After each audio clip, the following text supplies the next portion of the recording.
Hello guys, CA Tejas Pandit this side. तो जैसे आप सब लोगों को पता है सीए फाइनल एग्जामिनेशंस को बस 50 दिन बाकी है। तो आप सब लोग सोच रहे होंगे कि अभी ये 50 डेज में मैं कैसे अलोकेट करूं, मैं कितने सब्जेक्ट कौन से दिन करूं और कौन से सब्जेक्ट को कितने दिन अलोकेट करूं। तो इसी क्वेश्चन का हल मैंने लाया है। तो इस वीडियो में मैं ग्रुप 1 या फिर single group and both groups, ये दोनों कैटेगरी ऑफ स्टूडेंट्स के लिए एक वीडियो लेके आया हूं और 50 डेज का स्ट्रेटेजी बना के मैंने लाया है। तो ये वीडियो एंड तक जरूर देखना, उसमें आपको पता चल जाएगा if you are giving single group और if you are giving both the groups. दोनों के स्ट्रेटेजीज मैंने बना के रखे हैं, हर एक सब्जेक्ट को अच्छे से दिन एलोकेट किए हैं, जिससे आपका पढ़ाई में मन भी लगेगा and you will be able to grasp more and you will have a proper constructive plan for your CA final. And ये 50 डेज का मैक्सिमम यूटिलाइजेशन उस वीडियो में, इस प्लान में हम करने की पूरी कोशिश करेंगे। ठीक है, तो बस एक छोटा सा रिक्वेस्ट है कि ये वीडियो जब आगे आप देखोगे तो उसको प्लीज पोर्ट्रेट मोड पे देखिएगा, क्योंकि मैंने ये वीडियो आगे जो प्लान है वो एक्सेल शीट में बनाया है और उसको डायरेक्टली लैपटॉप से शूट किया है। तो उसमें हो सकता है कि छोटा छोटा आपको दिखे या फिर क्लैरिटी ना हो, तो प्लीज पोर्ट्रेट मोड पे देखो, फोन टिल्ट करके देखो, तो आपको अच्छे से वीडियो समझ में आएगा और अच्छे से दिखेगा भी। तो चलिए चलते ग्रुप 1 की स्ट्रेटेजी की तरफ। तो सबसे पहले एक सिंगल ग्रुप का प्लान देखते हैं हम लोग। सिंगल ग्रुप में मैंने फर्स्ट ग्रुप ही लिया है, सेकंड ग्रुप का भी सिमिलर प्लान रहेगा, बस उसमें एक इलेक्टिव सब्जेक्ट हो जाता है तो उससे आपका उसको जो डेज आपको अलॉट करने हैं इलेक्टिव सब्जेक्ट को वो कम हो जाएंगे। तो अकॉर्डिंगली आपका बाकी के सब्जेक्ट्स का जो डेज आप अलॉट करोगे वो बढ़ जाएंगे। तो इसलिए मैंने सिंगल ग्रुप में फर्स्ट ग्रुप का प्लान बनाया है। तो आप अकॉर्डिंगली सेकंड ग्रुप का प्लान बना सकते हो अगर आपका फर्स्ट ग्रुप हो चुका है और सेकंड ग्रुप बाकी है तो चलिए शुरू करते हैं। तो सबसे पहले आप देख सकते हो कि एग्जाम को 50 डेज बाकी है। तो हमने 50 डेज को ऐसे एलोकेट किया है, एफआर, एसएफएम, ऑडिट और लॉ को। एफआर को 15 दिन, एसएफएम को 11 दिन, ऑडिट को 11 दिन और लॉ को 13 दिन। तो लॉ और ऑडिट को 11 और 13 ये आप चेंज कर सकते हो अकॉर्डिंग टू योर चॉइस। लेकिन आप देख सकते हो ये बेसिक डिवीजन ऑफ डेज मैंने बना के रखा है। तो आज है 12 तारीख, तो 12 तारीख से स्टार्ट किया। तो एफआर को सबसे पहले एफआर को सबसे पहले 5 दिन दिए मैंने, 5 डेज जैसे आप देख सकते हो। और 5th डे होने के बाद 6ठे दिन आप एफआर की एक तो रिवीजन करोगे या तो एफआर का जितना आपका पढ़ाई हो चुका है उस पर आप एक टेस्ट दोगे। ये दो ऑप्शन है आपके पास। तो 12, 13, 14, 15, 16, 17 ये 5 दिन आप पढ़ाई करोगे और 17 सितंबर को आप एफआर पे या तो टेस्ट दोगे जितना पढ़ाई आपका हो चुका है, या तो जितना भी आपने 5 दिन में पढ़ लिया है, मैक्सिमम पढ़ लिया है, उसका आप रिविजन करोगे।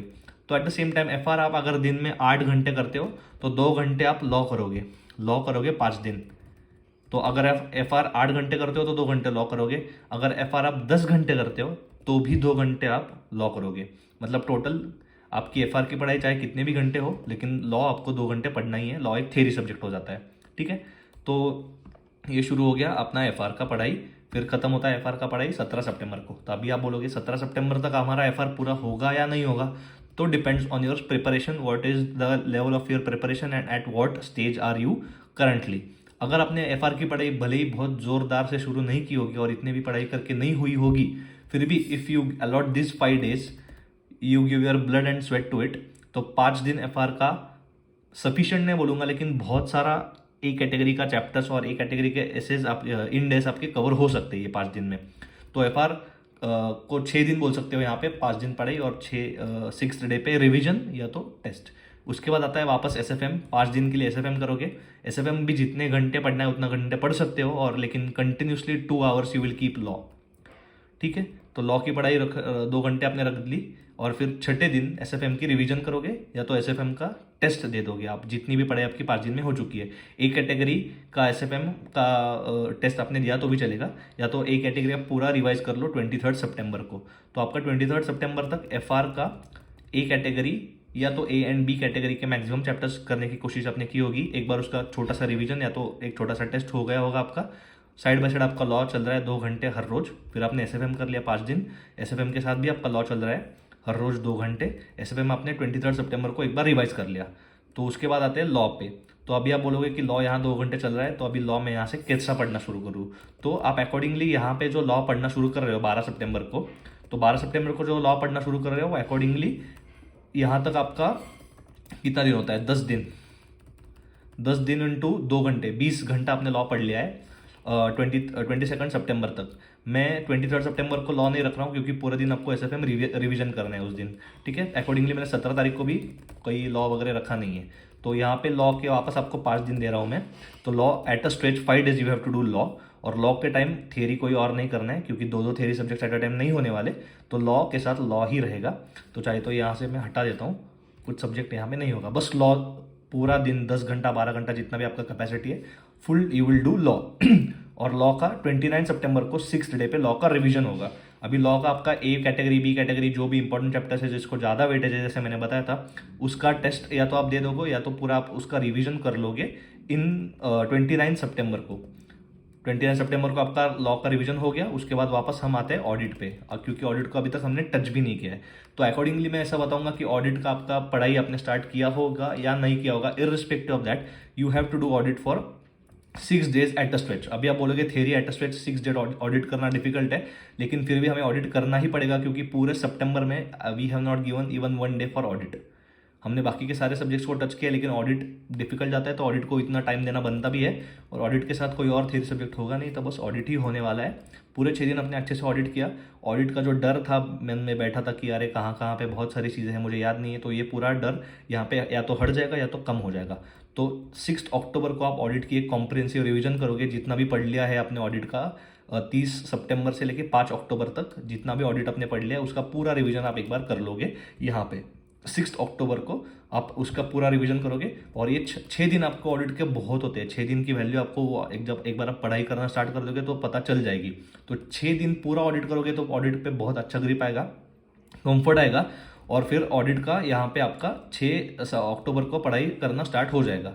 उसके बाद हम आते हैं 7 अक्टूबर, 8 अक्टूबर, 9 अक्टूबर। ये 3 दिन में आप पूरा एफआर करोगे, और एफआर के साथ पूरा अक्टूबर महीना आप देख सकते हो, अक्टूबर का फुल मंथ मैंने ऑडिट रखा है, रिवीजन साथ में पूरा रिवीजन रखा है मैंने ऑडिट का। तो ऑडिट यहाँ से कंटिन्यू अक्टूबर में आपका 2-2 घंटे ऑडिट चलने ही वाला है, और ऑडिट का अगर ओवरडोज हो जाता है तो यू कैन डू लॉ का 2 घंटे law every day, but I think you should do audit every day from 6 October to 31 October till your exam date. तो यहाँ पे अपना एक बार पूरा 6 अक्टूबर को एक बार पूरा अपना फर्स्ट ग्रुप पढ़ के हो रहा है, ईच सब्जेक्ट अप्रोक्सीमेटली 6 days आपका हो रहा है, तो उसमें आपको एक अच्छे से कंफर्ट आ जाना चाहिए। और आपने पहले ही पढ़ाई कर रखी है तो आपको और ज़्यादा कंफर्ट आना चाहिए। अगर आपने अभी पढ़ना इतना शुरू नहीं किया है तो भी 5 days अप्रोक्सीमेटली पर subject is a good thing. So उसमें आपका थोड़ा सा तो कॉन्फिडेंस बैठ जाएगा। तो एफआर आपने किया था, एफआर आपने यहाँ पे किया था 16 सितंबर 17 सितंबर को आपने लास्ट एफआर किया था। तो एफआर के बाद सीधा आप एफआर करोगे 7 अक्टूबर, 8 अक्टूबर, 9 अक्टूबर, ये 3 दिन आप एफआर करोगे, साथ में ऑडिट तो चल ही रहा है। एफआर का 3 दिन करने के बाद एसएफएम का 3 दिन करोगे, फिर लॉ का 3 दिन करोगे, फिर ऑडिट का 3 दिन करोगे, ऑडिट का 4 दिन करोगे वापस। ऑडिट का जरूरी है क्योंकि 4 दिन करना, और इसके साथ ऑडिट का आपका ये पढ़ाई तो चल ही रहा है, तो ये थ्योरी में हटा देता हूँ। फिर यहाँ से अपना शुरू होता है रिवर्स कैलकुलेशन। रिवर्स कैलकुलेशन कैसे शुरू होता है? 31 अक्टूबर मतलब ये 28, 29, 30, 31 ये 4 दिन आप पूरा एफआर करोगे, क्योंकि 1 तारीख को आपका पेपर है। उसके पहले आप 2 दिन लॉ करोगे, 2 दिन ऑडिट करोगे वापस, और फिर 2 दिन वापस एफआर करोगे, और ये 2 दिन यहाँ पे एसएफएम करोगे। यहाँ पे पूरा कंटिन्यूसली आपको ऑडिट रखना ही है। चाहे तो एग्जाम के पहले दिन ऑडिट नहीं किया तो भी चलेगा, थ्योरी एग्जाम से के पहले 4 दिन आपने ऑडिट का थ्योरी नहीं पढ़ा तो भी चलेगा। तो ये था मेरा फर्स्ट ग्रुप का प्लानिंग। इसमें से अप्रोक्सीमेटली आपको एफआर को 15 दिन मिल रहे हैं, एसएफएम को 11 दिन मिल रहे हैं, ऑडिट को 11 दिन मिल रहे हैं, और लॉ को 13 दिन मिल रहे हैं। तो इट इज सफिशियंट। अपने पास 50 दिन ही बाकी है, तो इससे ज़्यादा हम डेज बढ़ा नहीं सकते। इसमें ऐसे एलोकेट करना था तो मैंने एलोकेट कर दिया। तो इसका लिंक मैं आपको या तो इसका फोटो खींच के या तो ये पूरा एक्सेल शीट में आपके साथ शेयर कर दूंगा। तो इतना ही था ग्रुप 1 का सक्सेस प्लान, या फिर ग्रुप 1 का strategy plan for studies for the next 50 days। So this was for group 1।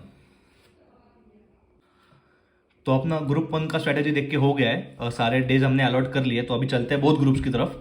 Both groups में जैसे आप देख सकते हो we have only 50 days left with us. तो अकॉर्डिंगली हर एक सब्जेक्ट को मैंने डेज अलॉट किए। तो एफआर को 10 दिन आ रहे हैं। 10 दिन भी कैसे आ रहे हैं? 28, 29, 30 और 31 अक्टूबर, ये 4 दिन हम एग्जाम के पहले जो होते हैं उसको हम एफआर करने वाले हैं, तो इसलिए वो 4 दिन बढ़ गए, इसलिए एफआर को ज़्यादा दिन आपको दिख रहे होंगे। और वो छोड़ के हर एक सब्जेक्ट को 6 दिन मैंने दिए हैं, और इसमें मैंने इलेक्टिव सब्जेक्ट नहीं लिया है कहीं पे भी। तो अकॉर्डिंगली आपके कंफर्ट के हिसाब से जिस भी सब्जेक्ट में आप, ये सारे सब्जेक्ट में से जिस भी सब्जेक्ट पे आप कॉम्प्रोमाइज करना चाहते हो, 2 दिन कॉम्प्रोमाइज करके वहां पे आप आपका इलेक्टिव सब्जेक्ट फिट कर सकते हो। तो accordingly let's move to the plan now कि कैसे हमारी पढ़ाई होने वाली है। तो एफआर का 4 दिन होने वाला है एट स्ट्रेच 12, 13, 14, 15। तो एफआर की पढ़ाई अगर आपने अभी तक स्टार्ट कर ली होगी या तो आपकी रिवीजन चल रही होगी, तो you are on the perfectly right track. आप एफआर का ए कैटेगरी और बी कैटेगरी, ए कैटेगरी पूरा और बी कैटेगरी जितना हो सके उतना ये 4 दिन में प्लीज रिवाइज कर लो एक बार अच्छे से, सारे सम्स, इंपॉर्टेंट सम्स जो भी कॉन्सेप्ट्स है वो सारे देख लो। या तो आपने एफआर की पढ़ाई अब तक शुरू ही नहीं की होगी तो it is the right time to do A category only. A category पे ज्यादा फोकस करो, जिसमें से ज्यादा वेटेज है चैप्टर्स को, मार्क्स का वेटेज ज्यादा है, वो इंडेक्स पे फोकस करो और फिर एफआर का आपका ये 4 दिन पढ़ाई हो जाएगा। तो आप भले ही कितने भी घंटे एफआर की पढ़ाई कर रहे हो, irrespective of that you have to do each day या तो ऑडिट, लॉ और एससीएमपी ये तीनों में से कौन सा भी एक सब्जेक्ट उठा के आपको उसकी 2 घंटे थ्योरी करनी ही चाहिए हर रोज। तो एफआर भले आप 10 घंटे पढ़ रहे हो तो 2 hours you have to do either audit, law या फिर एससीएमपी की थियरी, ठीक है। तो ये होता है एफआर का 4 दिन। फिर एसएफएम का 4 दिन I have again given, so no need to say. SFM का भी अगर इसमें वापस आपको कैटेगरी ए पे ज्यादा फोकस करना है जिसका वेटेज ज्यादा है, अगेन वो चैप्टर्स आपको करने हैं। और एसएफएम की पढ़ाई होने के बाद या फिर दिन शुरू होने के पहले, दिन शुरू होते ही या तो आपको ऑडिट, लॉ और एससीएमपी ये तीनों में से कौन से भी एक चैप्टर की थियरी करनी है जरूर, 2 घंटा कंपलसरी। उसके बाद आता है लॉ का वापस 4 दिन आई हैव गिवन। लॉ का 4 days at a stretch is very enough if you have even studied law once. तो ये 4 दिन में आपका लॉ का रिवीजन अच्छे से हो जाएगा। तो ये लॉ के टाइम पे मैं बताऊंगा कि कोई और सब्जेक्ट की थियरी नहीं की तो भी चलेगी, क्योंकि लॉ का थियरी और दूसरे सब्जेक्ट का थियरी जम्बल हो सकता है। तो लॉ के दिन पूरे दिन लॉ करोगे, 10, 12, 14 घंटा, जितने भी घंटे आप पढ़ाई करना चाहो उतने घंटे लॉ पे आप कंफर्ट ले लोगे। तो लॉ के बाद आते हैं ऑडिट पे। ऑडिट का भी आप करोगे 4 दिन एट अ स्ट्रेच। ऑडिट की पढ़ाई आपने पहले की होगी तो प्लीज ऑडिट जब इस बार पढ़ रहे होंगे, सेकंड टाइम या फिर थर्ड टाइम आप ऑडिट पढ़ रहे होंगे, तो try to revise and try to memorise things. Book बंद करके देखो कि आपको कुछ याद आ रहा है कि नहीं आ रहा है। और अगेन ऑडिट के time no need to do other theory. फिर ऑडिट का पढ़ाई आपको होता है 27 सितंबर को। फर्स्ट ग्रुप अपना 4 दिन कवर होता है along with theory every day, 2 hours of theory, and 27 September we will be done with 4 days of each subject of first group. Now let's move to the second group. एससीएमपी की theory, एससीएमपी का पढ़ाई करना आप 28 अक्टूबर से start कर दोगे 4 दिन at a stretch. एससीएमपी आपको पढ़ना है सारे ए कैटेगरी और बी कैटेगरी के सारे इंपॉर्टेंट चैप्टर्स जिसका वेटेज ज्यादा है उस पूरे खत्म करने की कोशिश करोगे, जी जान लगा के पूरा एससीएमपी खत्म करने की कोशिश करोगे। और इसके साथ आपकी लॉ, ऑडिट और एससीएमपी की थियरी चलने ही वाली है 2 घंटे again, without skipping even a single day. उसके बाद आता है DT 4 days you have to do.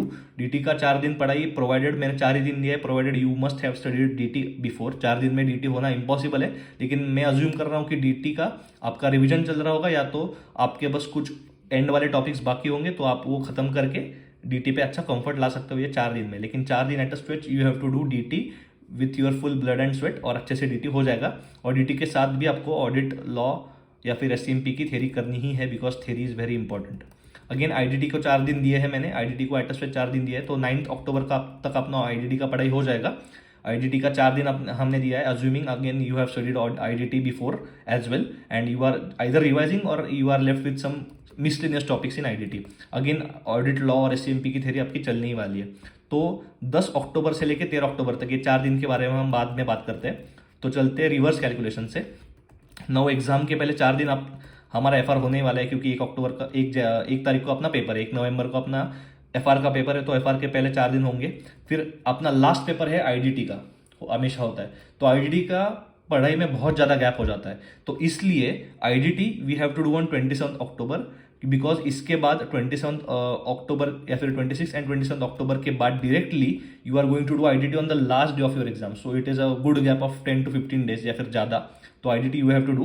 तो आपको समझ में आ गया होगा कि ये रिवर्स कैलकुलेशन में चल रहे हैं हम लोग। डीटी करेंगे उसके पहले एससीएमपी 2 दिन, उसके पहले लॉ 2 दिन, ऑडिट 2 दिन, एसएफएम 2 दिन और एफआर 2 दिन। तो अकॉर्डिंगली हम एग्जाम से रिवर्स कैलकुलेशन में पढ़ाई स्टार्ट कर देंगे। तो हमारा वापस यहाँ पे 2 दिन हर एक सब्जेक्ट हो रहा है। अगेन एफआर हमारा 4 दिन हो रहा है एग्जाम के पहले, comprehensive revision that will be for the exam, final exam preparation. तो बीच में ये 10, 11, 12, 13 ये दिन मैंने एज पर योर कन्वीनियंस रखे हैं, जैसे आप करना चाहो ये 4 दिन में जो भी आपका बैठता है, या फिर 9 अक्टूबर तक हमने जो भी पढ़ाई की है उसका पूरा एक बार बैठ के अच्छे से एक एनालिसिस कर लो कि where are we and what do we need to focus more on. और जैसे भी आपका या तो इस प्लान के हिसाब से कुछ हुआ नहीं होगा अब तक फॉलो, तो वो ये 4 दिनों में कोप अप करने की कोशिश करना। तो this was the plan for group 2। And group 1 both groups का स्ट्रेटेजी था। इसमें अगेन मैं बता देता हूँ कि इलेक्टिव का मैंने कुछ जिक्र नहीं किया है। इलेक्टिव का पेपर आप जैसे भी बैठाना चाहते हो बैठा सकते हो, या तो ये 4 दिन में इलेक्टिव कर सकते हो, लेकिन I won't suggest you to do elective for these 4 days। Do a good other subject, practical subject. यहाँ पे चाहे तो कहीं पे भी थेरी जो मैंने बताई है 2 घंटे, तो 2 घंटे से 4-5 दिन आप इलेक्टिव करोगे तो भी चलेगा, या तो यहाँ पे कोई भी एक आध दूसरा दिन किसी और सब्जेक्ट का स्किप करके वहाँ पे इलेक्टिव कर लो। लेकिन इलेक्टिव को ज़्यादा दिन रखो मत if you are giving both groups and you are yet to start with your studies. So this was the study strategy plan for the last 50 days of both the groups. ठीक है, तो मेरे तरफ से इतना ही था। तो गाइस आपने दोनों प्लान्स देख लिए होंगे एंड आई होप आपको समझ में आया अच्छे से कि आपके आगे के 50 डेज कैसे होने चाहिए एग्जाम को लेके एंड आपका अप्रोच क्या होना चाहिए। एंड हमने 50 डेज का पूरा अच्छे से बिठाने की पूरी कोशिश की है। तो आपको अगर इस प्लान में छोटे मोटे चेंजेस कर रहे हैं तो आप कर सकते हो, लेकिन एक ओवरऑल आइडिया आपको आ गया होगा ये वीडियो देख के। तो बस इतना ही था मेरे तरफ से इस वीडियो में। I hope you like the video and I hope you will follow this strategy. और अगर आपके कुछ दोस्त है उनको भी अगर डाउट है कि 50 डेज में मैं कैसे करूं, तो उनको ये वीडियो शेयर करके आप बता सकते हो कि ये स्ट्रेटेजी आप फॉलो कर सकते हो, या तो even if you are giving single group या फिर you are the person giving both the groups. तो मेरी तरफ से इतना ही था इस वीडियो में। I hope you are studying well. Last 50 days है, give your blood and sweat and I wish you very all the best for your exams and for your studies. मिलते हैं नेक्स्ट वीडियो में। Till then keep studying. Bye bye.